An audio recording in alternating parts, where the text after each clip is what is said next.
आइए बड़ी खबर के साथ करते हैं शुरुआत, जो इस वक्त जम्मू के राजौरी से मिल रही है। यहाँ पर कालाबन, ये वो गांव है जहाँ के मकानों में दरार की इस वक्त खबर है। जमीन धंसने की वजह से दरारें वहां पर आ गई हैं। प्रशासन की टीम फिलहाल मौके पर मौजूद है और कई परिवारों को सुरक्षित स्थान पर भेजा गया है।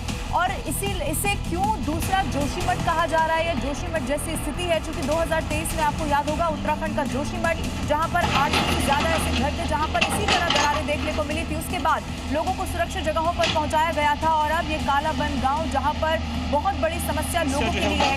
तस्वीरों में आप देखिए, न सिर्फ मकानों के अंदर ये दरारें हैं बल्कि सड़कों पर भी आपको नजर आएगा और कुछ सड़कें इसमें ऐसी हैं जो मुख्य मार्ग से जुड़ती हैं। इसीलिए अब लोगों में डर का भी माहौल है। उनके घर के अंदर बड़ी बड़ी दरारें आ चुकी हैं। प्रशासन की कोशिश यही है कि जितने भी घर ऐसे जो अभी जद में है या फिर आने वाले समय में आ सकते हैं, उनको फौरन सुरक्षित स्थान पर पहुंचाया जाए।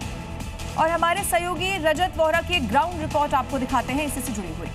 इस समय मैं जहां पर मौजूद हूं, यहां पर त्रासदी का वो मंजर यहां पर पिछले कुछ दिनों से लोग देख रहे हैं, जिससे कहीं ना कहीं ये भयावह तस्वीरें जो है वो अपने आप में नजर आती हैं। आप ये देख सकते हैं कि किस तरह से मकान जो है वो इसकी जद में आया है। लगातार जो लैंड है वो सिंक कर रही है, लगातार लैंड जो है वो खिसक रही है, जिसकी वजह से ये तबाही का मंजर हमें यहाँ पर देखने को मिल रहा है। आप यहाँ पर देख सकते हैं एक बड़ा जो मकान था वो पूरी तरह से तबाह हो चुका है और इसकी जो पूरी तरह से लेंटर से लेकर हर एक चीज जो है वो जमींदोज हो चुकी है।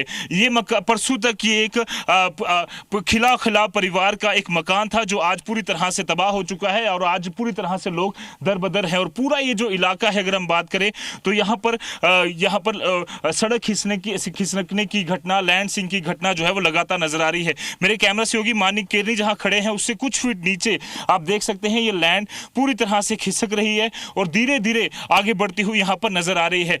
तो ठीक उसी जगह की ये तस्वीर हम आपको दिखा रहे हैं। रिपोर्ट हमारे सहयोगी की आपने देखी, जहां पर दरारें आ चुकी हैं। सड़क से लेकर लोगों के घरों तक का इस वक्त यही हाल है और इसीलिए जम्मू का जोशीमठ इसे कहा जा रहा है। हालांकि प्रशासन ये कह रहा है कि कोशिश यही है कि फौरन लोगों को सुरक्षित स्थान पर पहुंचा लिया जाए। आइए सीधा रुख करते हैं। इस वक्त रजत वोहरा मेरे साथ लाइव मौजूद है। रजत, ये बताइएगा, चूंकि स्थानीय लोगों का आरोप है NH 144A पर जो सड़क निर्माण किया गया उसमें मानकों का ख्याल नहीं रखा गया और फिर ये स्थिति हो गई।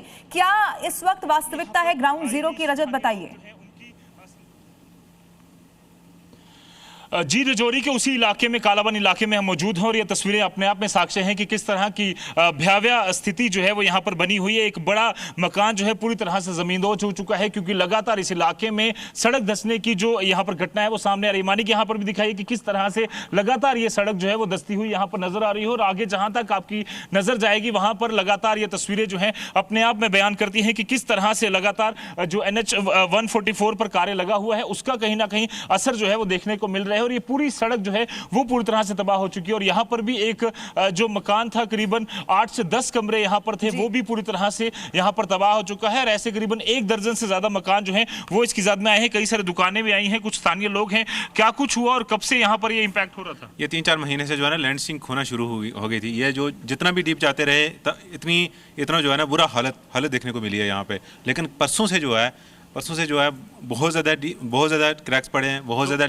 कितना नुकसान हुआ है, कितने मकान और कितनी दुकानें? ये कम से कम 10-12 मकान है। रजत, लोगों की ये समस्या है लेकिन प्रशासन का भी यही कहना है कि फौरन अब लोगों को सुरक्षित स्थानों पर पहुंचाया जा रहा है। आपका बहुत शुक्रिया हमारे साथ जुड़ने के लिए।